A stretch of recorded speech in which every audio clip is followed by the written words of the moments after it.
His office is working to it. Why then does it matter who leads the investigation? So this was the argument that was raised by the DA, and in response to that, the court seems to have gone to the response that Dalimpo did. When you say someone is conflicted with regards to a person, you're not reflecting on the integrity of the other person. So this one is less about Kollega Galega and more about the PP.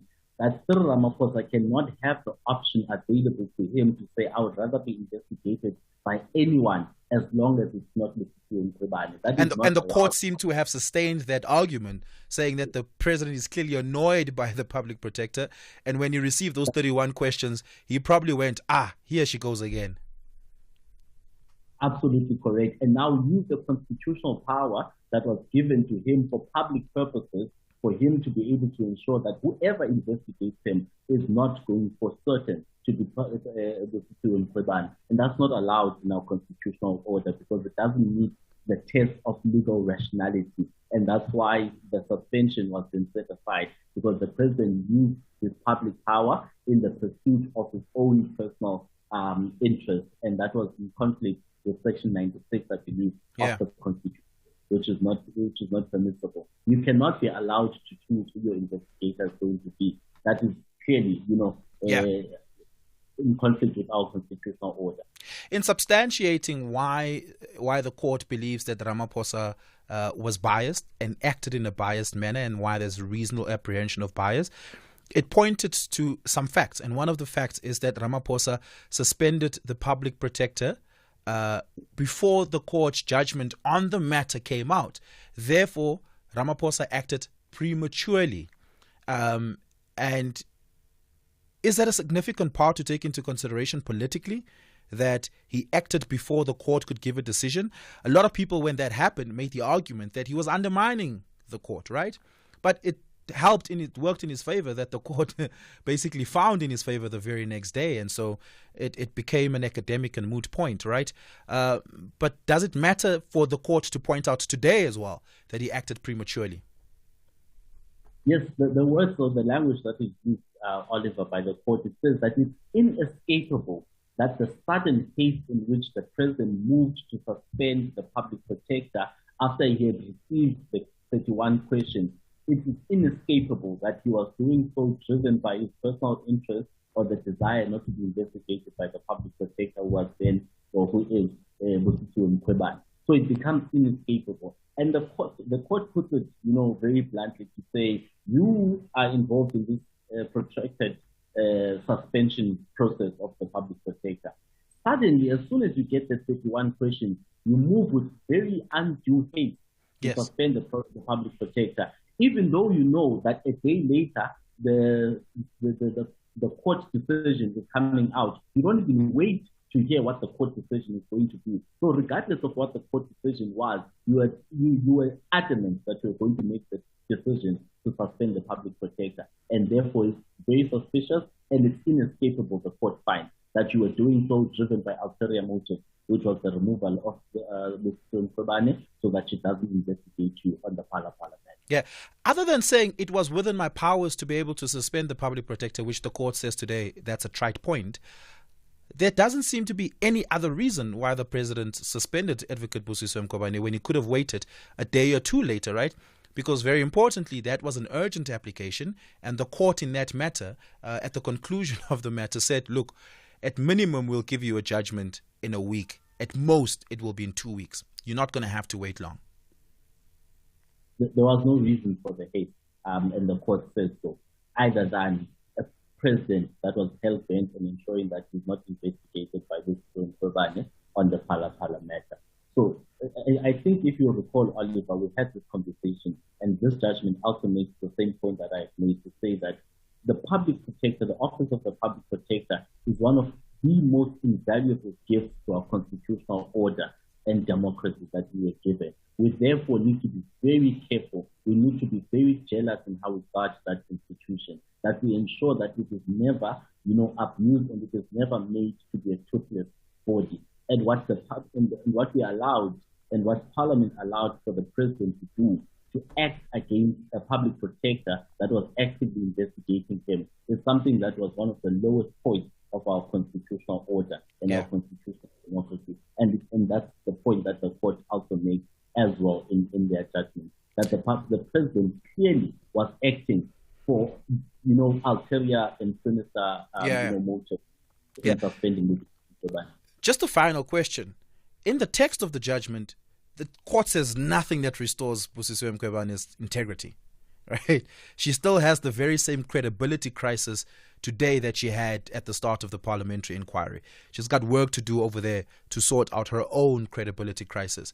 It only thus then creates a credibility crisis for the president. But how much does it assist Advocate Busisiwe Mkhwebane to have gotten this particular victory? It's an important moral victory for her, even though practically it probably won't have any practical implications, Oliver, because it will most likely be appealed in any event, and therefore when we saw her, on Monday when we opened for business. So it has no real practical, effect. However, morally speaking, it does give her a moral boost, in this fight, because it is a war of contrition, a back and forward, and currently she's just gotten a moral upper hand on this particular issue. But as well, it doesn't, restore the integrity of the public protector that is Busisiwe Mkhwebane. What I also argued before, Oliver, is that there are enough constitutional safeguards in our system to be able to ensure that in the event that we do have a public protector that doesn't act, in the best interest of that office, there are safeguards such as legal reviews and judicial reviews of the reports that are there. We don't need to go nuclear and sacrifice the entire democracy that we have. For us to you and I still disagree on that point, but we've had this debate. This is my actual final question. The body of evidence that turned in this case was the Phala Phala investigation. But of course, this wasn't an adjudication of the merits of the Phala Phala investigation. And it's important to make that distinction. But how much more urgent does this judgment, from an optics level, make it for Ramaphosa to respond to Phala Phala? Because it says you acted in haste. Why act in haste if you're not nervous about your own implication in that particular investigation? Using Greek mythology, Phala Phala really could be the Achilles heel to Ramaphosa, because everyone seems to be behind, chasing him on this issue. The Reserve Bank, the Public Protector, Parliament, this High Court order, and so many others that he simply does not seem to have the answers for. And this judgment, sort of puts that in the most glaring of terms, to say that here is a president that is willing to act illegally in the protection of an investigation into his affairs at Phala Phala, and therefore just makes it that much more glaring. And Phala Phala will be the Achilles heel that brings down the presidency of Ramaphosa. Lukhanya Vanga, thank you so much for your time, and always a pleasure and an honor to be in conversation with you, unpacking the biggest political issues of our country. Really appreciate it. That is Lukhanya Vanga, who's a political analyst. What do you make of that judgment? What do you make of the discussion? 086 000 2032. That's the number to dial. 086 000 2032. Give us a call and tell us what your reflections are on this. What do you make of this? Do you think this is the victory that Busisiwe Mkhwebane needed? Do you think this implicates Ramaphosa any more than it already did into his own credibility crisis pertaining to Phala Phala, although this was not a judgment about Phala Phala? Give us that call. Again, that number is 086 000 2032. Send us a WhatsApp voice note on the WhatsApp line 0614 104 107, and I'm taking your tweets at Oliver_speaking, and you can find me on Facebook, Oliver Dickson, over there, or you can simply find us on all social media platforms at SAfm Radio. Let's take a quick break. On the other side of this, we speak to Dr. Nombeko Mbava about the latest economic performance indicators. SAfm has signed a code of conduct that is enforced by the Broadcasting Complaints Commission of South Africa. Under the code, we are committed to giving news that is accurate, comment that is fair, and programming that is not harmful, does not amount to hate speech, or contain violence or explicit sex. If you think we are not living up to that code, then you can inform the Broadcasting Complaints Commission of South Africa. Direct any complaints in writing to the Broadcasting Complaints Commission of South Africa. PO Box 142365. Craig Hall 2024. Fax to 011-326-3198 or an email to bccsa@nabsa.co.za. For more information, please visit www.bccsa.co.za. This Week, Today with Oliver Dickson. 086 0002032, 086 0002032. Give us a call. That's the number to dial. Taking your WhatsApp voice notes on 0614 104 107. The state of the South African economy is terrible by any standard, any measure. Our economy is today smaller than it was in pre-COVID South Africa, with the latest economic figures of second quarter of 2022 saying that our economy shrunk by a further 0.7% in GDP. What does this actually mean? Like, truly speaking, what are the limitations of what GDP represents?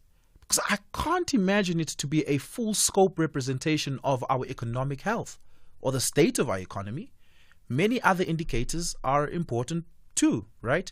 How do we read economic performance, especially where economic indicators are telling us the story and not just our lived experience day to day as South Africans? Dr. Nombeko Mbava, who's the Executive Director at Duvalele Evaluation Advisory, is with us today on the line to have this conversation. Dr. Mbava, thank you so much for your time. Really, really do appreciate it. Let's start with that question. What are the limitations of what GDP figures actually tell us?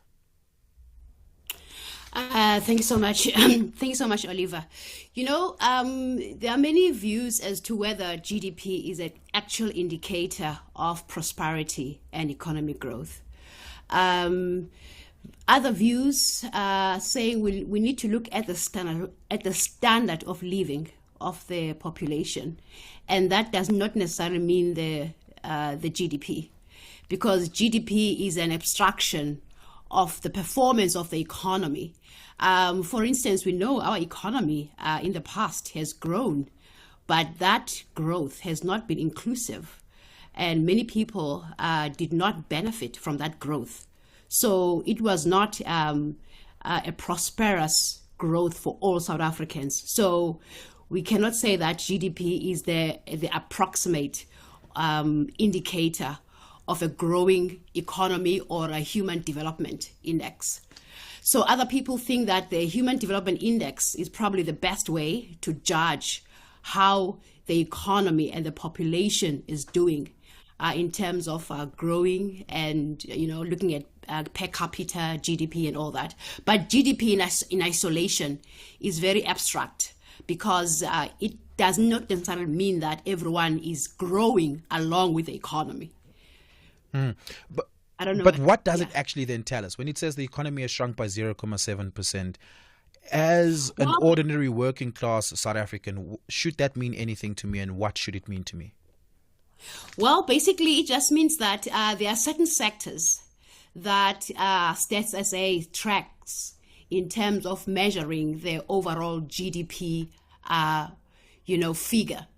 So you have like your manufacturing sector, your mining sector, you probably have your trade and construction. And so when we look at the overall GDP figure, we look at all those sectors, and then we come up with a number to say overall the GDP is growing because we combine all those sectors. So what happens now in the second quarter, Oliver, is that because of the floods, that were happening in KZN, which was also impacted by the global, supply chain disruptions, there was a pressure or sort of a deflator on manufacturing. And also we have seen that construction as well has not grown at all.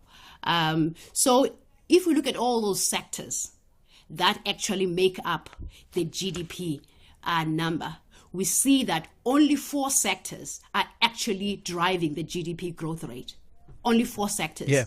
The rest are not performing at all. In fact, about 6 of them have not even performed. If we look at pre-pandemic levels, they have not even reached that level yet. So they have just been flat. They have not grown. Nothing has been happening, especially in construction. Nothing has been happening there. Yeah. despite the fact that we're having a debate about whether or not GDP is an efficient indicator about economic prosperity, it goes without saying that the South African economy is not in great shape, right? And you mentioned some of the sectors that have experienced no growth. And typically these are sectors where we hope growth happens because the job multipliers in those sectors are relatively high, right? And it indicates to us that there's a potential to create jobs, or that jobs have been lost, and whatever the case may be. Where are we getting it wrong? Are we getting it wrong at a policy level? Are we getting it wrong at an execution level? What are the obstacles to economic growth, especially if we look at certain sectors that are that make use of human capital, intensive human capital, and that make use of hopefully net export economies, such as hopefully manufacturing. Mm-hmm. So, if we look at the trajectory of our economy, we can see that there are long-standing structural economic obstacles which have hampered long-term growth in our economy. So we rely a lot on commodities.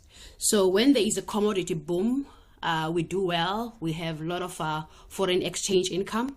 When there is a commodity, that the market is not doing as well, then obviously we do not do as well. So we are subject to the vulnerabilities of the international global commodity market because our economy is structurally geared towards commodities. So what we need to do as a country is to actually look at this structural imbalance and actually look at where else can we grow our economy and actually graduate from just being reliant on commodities. Because we also know that the terms of trade when it comes to commodities are not fair to developing countries or emerging markets. So we are always, vulnerable towards those, those changes in those markets. So we need to look at manufacturing. Is that something can we resuscitate those industries? That's number one. Do we have a competitive advantage, by the way, in manufacturing? That is something we have to look at as well. Can we actually do better than other countries when it comes to being a manufacturing hub? Secondly, can we be industrialist and actually create industries in South Africa that are going to be labor absorbing? Because we have a lot of labor that is dormant, people who actually need to get to work. So the industries now that are actually performing, if you look at the GDP figures, Oliver, you can see that it's services, business services, finance, real estate. So you do have a little bit of personal services in there. But is that enough, though, to actually be labor absorbing? So we actually need to look at the underlying structural weaknesses that have trapped our economy into a low growth economy. So we need to have an economy that is labor absorbing so that everyone can actually participate in the economy so that we can grow this economy. So right now, our economy actually excludes a lot of people. Yeah. A lot of people, our economy has often been defined, at least at a political level, right, to have a very clear disjunct between our industrial policy on the one hand and our fiscal policy on the other hand, and that these two things don't often speak to each other. And this is why, for instance, our industrial policy cannot invigorate growth, and that our fiscal policy, some people argue, does not inspire, or at least incentivize industrial policy to be growth oriented. How true is it that there's a chasm in our political and our policy, frameworks when it comes to the levers that turn our economy? Yeah. So right now, a clear focus is on our fiscal sustainability, because post-COVID, we have acquired a lot of debt. So we are talking about fiscal consolidation. That means that we need to make sure that our debt is sustainable and that we are able to service the debt. So we need to be very careful in terms of managing the debt and making sure that we have a growing economy as well. So the problem here is that sometimes we compare ourselves with other countries and say, oh, our debt to GDP ratio, is not as high as other developed countries. But we fail to appreciate the fact that those countries have higher interest rate differentials. Their growth rates are higher. Therefore, they can be able to absorb more debt. What does that mean? What does that mean in real terms? I'm not an economist, and I think very few of our listeners are. So that means that the GDP growth rate is high enough to be above the interest they pay on the debt. Right. So if the interest rate goes up, they will still have enough money to service that debt. Because the economy is growing, they have enough, revenue to service that. Whereas it's the other way around in South Africa. If the interest rates goes up, then a lot of our national revenue must go now to service the debt, and then there is not enough allocation of funds left to actually do like basic, service delivery, like education, like your health. So it's a balance that South Africa must do. So National Treasury, the fiscal framework, it's about, managing this balance to sustain the economy, but at the same time to make sure that we do not get into a space where we cannot service this debt. Yeah, Dr. Mbava, when somebody says interest rate, I don't know why. Maybe it's because I'm South African. What triggers in my mind is a retaliation to inflation. So maybe let me ask this question. What is the inflationary impact of a shrinking economy? That is to say, if we see the GDP figure saying that our economy is down 0.7%, is there an inflationary impact? And if so, what is it? And how then typically does the monetary policy tools of the country respond to that when it uses interest rate?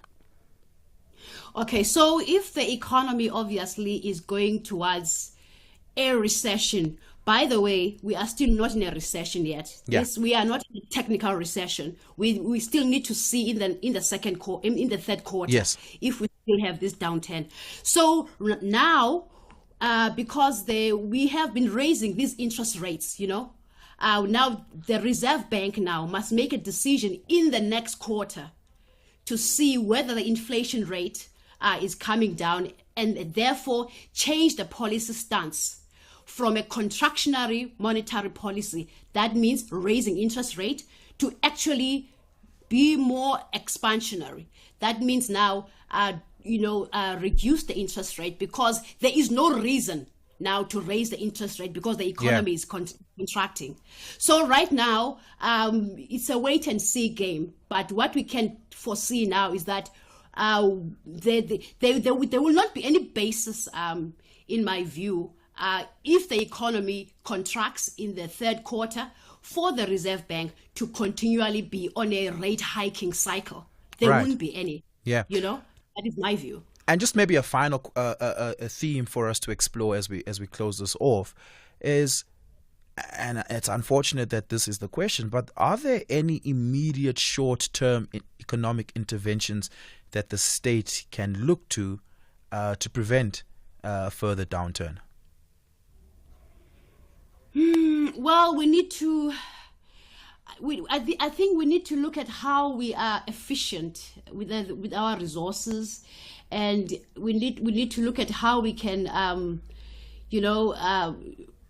grow this economy and make sure that there is, economic activity. Because the problem is that there is no economic activity.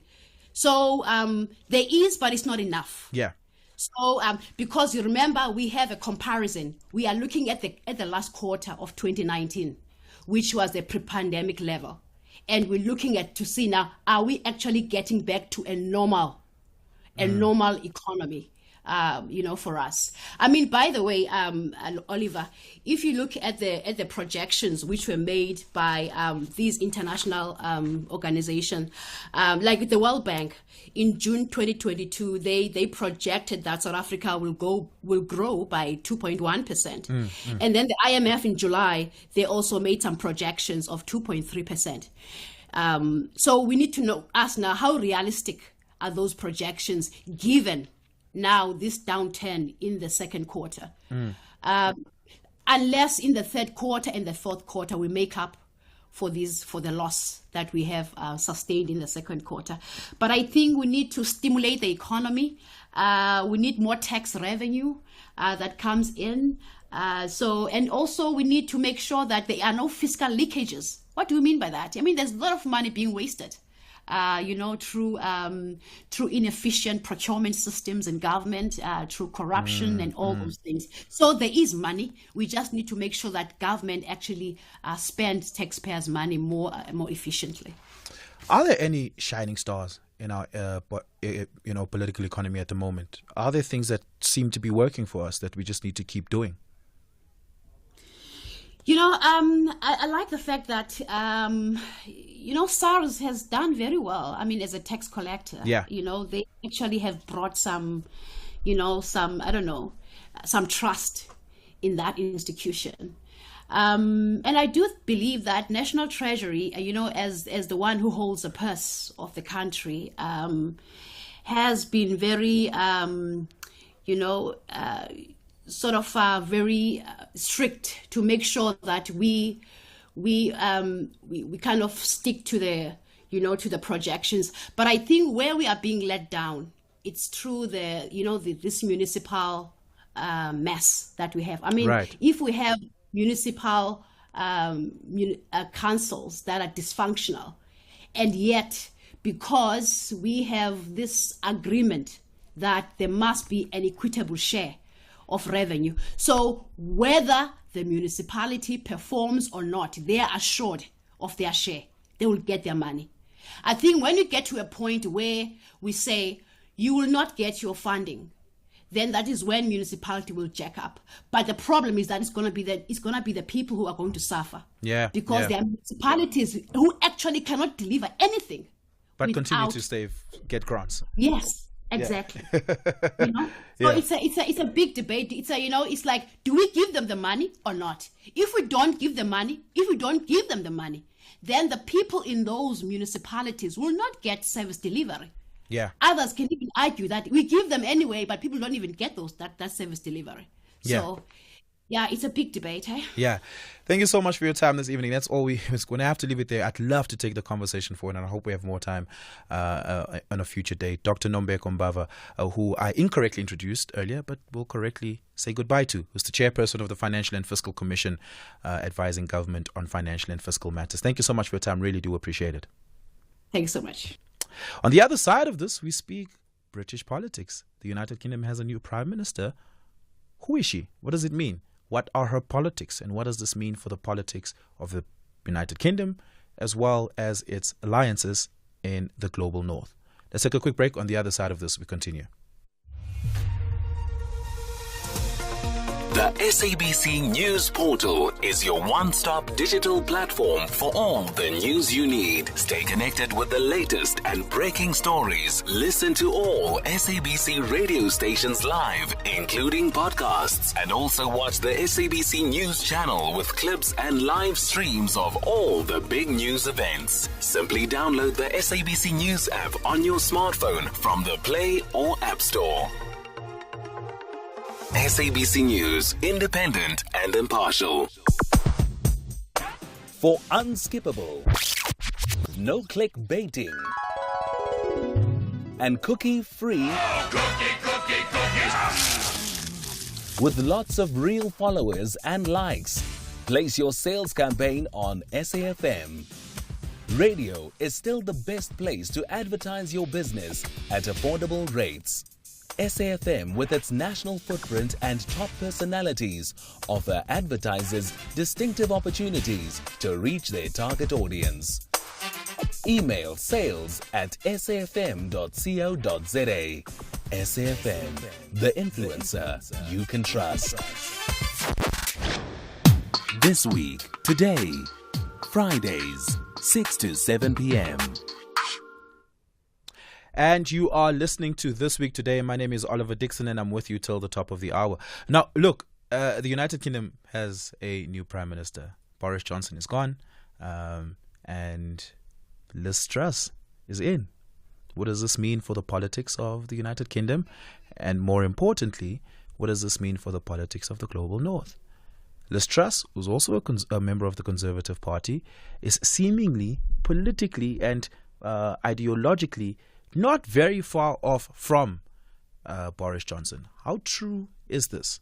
Veli Fontaine was a former journalist with the BBC and is now a journalism lecturer and still practices as a broadcast journalist, now joins us on the line from the United Kingdom. Veli, thank you so much for your time this evening. Let's start here. How far off is Liz Truss's politics from Boris Johnson's? Well, good evening to you and thank you for having me. That's an interesting question and we've yet to find out, we've yet to see. I mean, some say that Liz Truss is a very clever politician with determination. Although she's from a middle-class family, she's not from the sort of family as wealthy as Boris Johnson's. Now, let me just give you some background. Boris Johnson went to a top private school. He went to Eton, the poshest of schools, whereas Liz Truss went to a state school. However, they both went to our top university, which is Oxford University. Yeah. Now, Liz is said to be very good on discipline and detail, but lacks communication skills and charisma. Whereas I think Boris, the world over, is famous for his charisma and his jokes and his personality. Yeah. But he appeared to lack leadership. That's what they say. Yeah. Yeah, Boris has been and still is a very boisterous person, and that seemed to be a part of what defined his politics and leadership. Liz Truss describes herself as an economic libertarian. Has it reflected in her political participation of the Conservative Party thus far? It sounds counterintuitive to be a Conservative member and call yourself an economic libertarian, does it not? Well, it's very interesting. Liz has had quite a sketchy past. Her parents were very on the far left of politics when she was growing up. And, she would be seen to go with her parents to marches that, wanted to stop, the nuclear wars and wanted to do all the sort of things that left of politics wanted to do. Then she became a Liberal Democrat, which is very much in the middle, not left, not right. And then suddenly she became, a Conservative politician, very much on the right side. And, her first speech on the 6th of September, just this week, when she took office, she said she aims to tackle the issues that are holding Britain back. Well, there's nothing new there, but yeah. That's what she said anyway. She said, we need to build homes, roads and broadband faster, more investment in great jobs across the country, reduce burden on families and help people get on in life. Nothing that original. Yeah. But that's what she opened with. Yeah, it must be a very awkward time for her as the newly inducted Prime Minister, and the Queen passes on a day or two thereafter. When I saw this video on Twitter, the Daily Mail posted a video of little young Liz Truss, who spoke against the existence of a monarchy. I don't know if you saw that, but it seems something that will invigorate a lot of tension between the government and the royal family. Well, this is the thing. When she started off in life, her political life, while she was still at school, she very much was echoing what her parents believed, and they were anti the monarchy. Whereas now, as a leader of the Conservative Party, the complete opposite, because she'll be propping up the monarchy, she'll be encouraging it, and she will be in favour of it. So her politics have gone from one extreme to the other. And it's interesting, as you say, just 2 days before the Queen passed, Liz managed to have her meeting and be welcomed into her new role by the Queen. And there is that famous photograph where the Queen looks rather weak. And yes, so she got in just in time. Can you imagine? I mean, I can imagine Boris is thinking, oh my, timing. I wish I'd had that opportunity to be now speaking for the country and representing the country before Liz came into power. So yes, I can imagine things right now are very much in the air. Yeah. Liz got her, I guess, her political colors, so to speak, when she rose to national fame through the hand of David Cameron, who himself was not in favor of Brexit. Liz initially was not pro-Brexit, then became pro-Brexit, and is effectively the first Prime Minister who has to lead a post-Brexit UK, whereas Boris Johnson can really be seen in a timeline situation as being a Brexit transitional Prime Minister. He won't be judged by history for how he handled that, but what becomes of the UK after Brexit is what Liz Truss will be judged by. Is she ready for a post-Brexit UK? Well, it's interesting you should say that, because many people who support and wanted Brexit are still believing that we are still very much tied to the EU in various ways. For example, we have migrants that come from France across the English Channel, and Brexiters are so angry. As far as they're concerned, they voted Brexit because they didn't want the migrants to come across the Channel and come into the UK, and it's coming and happening at a faster and greater speed than it was during when we were part of the European Union. So she has got a battle on her hands in that. I think for the Brexiters, even though many won't admit it was all about immigration, that is their number one concern, so it seems. So she has got the economy, she's got Brexit, she has got a tall order, and it'll be interesting to see how she manages this. Yeah, the Conservative Party seems a little bit divided now, and I guess more divided today than throughout the Brexit period. She's not just the leader of the country, she's the leader of the party as well. It matters that she holds them together, because the United Kingdom's not too far off from an election, one that the Labour might very well be able to win. Well, that's interesting as well. And there had been expectation from the leader of the opposition, Keir Starmer, who is the leader of the Labour Party. They expected him to have got into that, get into the fast lane when, they still hadn't decided who was going to lead the Conservative Party. And again, there's this belief that he hasn't got too much charisma either. So, there's this expectation now that we've got this new leader of the Conservative Party. They've got 2 years to go. They've got a steep climb to make. And, this is going to be the opportunity for the opposition to get in now or never. I think that's the way it's been looked at. But the interesting thing I want to say about Liz Truss' cabinet, she has got on her cabinet, in her top table, she's got our Chancellor of the Exchequer of African descent. He's Ghanaian.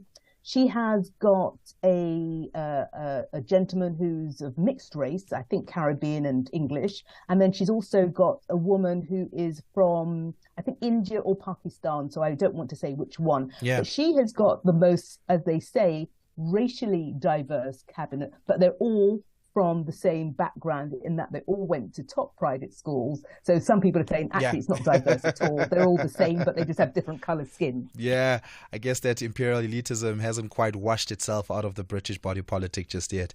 Thank you so much for your time, Veli Fontaine. Really, really do appreciate it. My pleasure. Thank you for having me.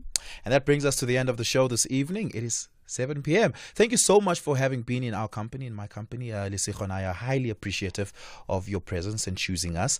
Thank you so much for your engagement. Unfortunately, the show went by so fast, we couldn't get to any of the voice notes and calls. We really, really sorry about that. I'll do better next week.